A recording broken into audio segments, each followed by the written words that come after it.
নিজের ক্ষমতাকে পাকাপোক্ত করতে গুমকে ব্যবহার করত স্বৈরাচার শেখ হাসিনা।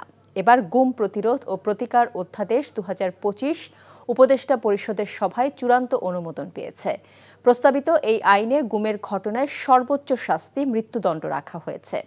অভিযোগ গঠনের ১২০ দিনের মধ্যে বিচার সম্পন্ন করার বাধ্যবাধকতাও রয়েছে নতুন আইনে।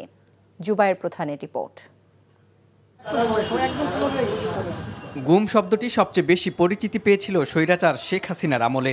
ওই সময় জুড়ে রাজনৈতিক ব্যক্তি থেকে শুরু করে বিভিন্ন শ্রেণী পেশার প্রায় ৪,০০০ মানুষকে জোরপূর্বক গুমের অভিযোগ আইনশৃঙ্খলা বাহিনীর বিরুদ্ধে। কি পরিমাণ যন্ত্রণা, কি পরিমাণ কষ্ট তারা আমার ভাইকে দিয়েছে। জুলাই গণঅভ্যুত্থানে হাসিনা সরকারের পতনের পর গঠন করা হয় গুম তদন্ত কমিশন। বেরিয়ে আসে চাঞ্চল্যকর সব তথ্য।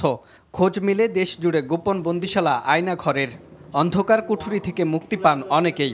গুমের শিকার কয়েক হাজার মানুষ ফেরেনি এখনো।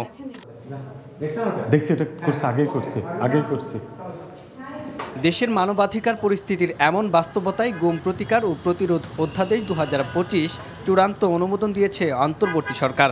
বুধবার প্রধান উপদেষ্টার কার্যালয়ে উপদেষ্টা পরিষদের বৈঠকে এই সিদ্ধান্ত নেওয়া হয়। প্রেস সচিব শফিকুল আলম জানান, সর্বোচ্চ মৃত্যুদণ্ডের বিধান রাখা হয়েছে নতুন আইনে। তদন্তের ক্ষমতা পেয়েছে জাতীয় মানবাধিকার কমিশন।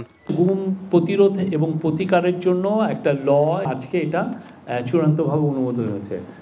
এই অধ্যাদেশে গুমকে কন্টিনিউম অফেন্স হিসাবে বিবেচনা করে মৃত্যুদণ্ড সহ কঠোর শাস্তির বিধান রাখা হয়েছে। অভিযোগ গঠনে ১২০ দিনের মধ্যে বিচার সম্পন্ন করার বাধ্যবাধকতা রাখা হয়েছে জানিয়ে শফিকুল আলম বলেন, ভুক্তভোগীকে ক্ষতিপূরণের বিধানও যুক্ত করা হয়েছে অধ্যাদেশে।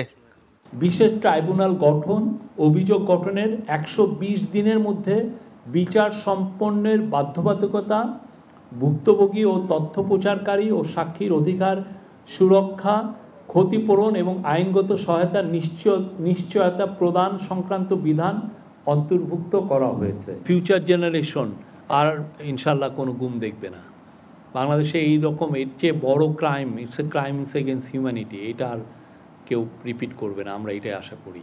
এটা একটা ঐতিহাসিক একটা অধ্যাদেশ। জুবায়ের প্রধান, NTV নিউজ, ঢাকা।